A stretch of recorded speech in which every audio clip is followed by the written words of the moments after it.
사랑하는 여러분 안녕하세요. 저는 신도림에 위치한 나눔교회 안경민 목사입니다. 오늘 2022년 10월 18일 화요일 큐티 본문은 창세기 37장 1절부터 11절입니다. 오늘 본문은 우리에게 무엇을 말씀합니까? 본문은 야곱의 족보를 언급합니다. 야곱의 족보를 이야기하며 요셉의 이야기를 계속 해나가고 있죠. 이것은 요셉이 야곱의 언약을 이어가는 자라는 뜻인 것입니다. 언약적인 관점에서 보면 하나님은 요셉을 통해 야곱의 언약을 이어가고 계신 것이죠. 그리고 구속사적인 관점에서 보면 하나님의 언약은 예수 그리스도를 통해 완성되어지고 오늘 우리에게까지 그 언약이 이어지고 있는 것입니다. 야곱은 다른 형제들보다 요셉을 더 사랑하였죠. 야곱은 요셉을 편애하고 있는 것입니다. 요셉에게만 채색 옷을 입혔고 그에 대한 사랑을 감추지 않았던 것입니다. 야곱의 편애로 인해 다른 형제들은 상처를 받게 되고 요셉을 더욱 미워하게 된 것입니다. 우리는 본문에서 자녀에 대한 편애가 가정에 큰 문제를 일으킴을 보게 되어집니다. 이것은 인간의 연약함이요 인간의 실수입니다. 가정 안에서 관계에 문제가 있을 때 그것을 회피하지 말고 힘써 해결하려고 해야 하는 것이죠. 하나님은 가정 안에서 여러 가지 인간의 연약함과 실수도 사용하셨고 하나님의 언약을 변함없이 이루어가고 계신 것입니다.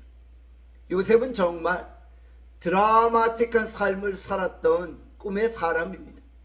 하나님이 요셉에게 꿈을 주셨죠. 요셉은 고난과 난관을 다 극복하고 하나님의 때에 하나님의 꿈을 이루어낸 것입니다. 그의 꿈은 단순한 개인의 꿈이 아니라 하나님이 주신 꿈, 하나님이 주신 비전인 것입니다. 이 꿈과 비전이 요셉 되게 한 것이죠. 고난 속에서 인내할 수 있었던 원동력은 바로 꿈과 비전이었던 것입니다. 진정 오늘 우리에게 꿈이 있어야 합니다.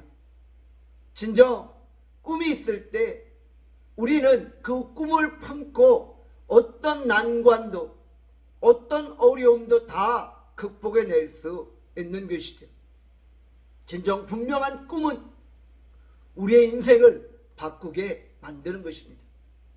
우리의 인생 속에 하나님의 구원의 거대한 물줄기가 역사하고 있습니다.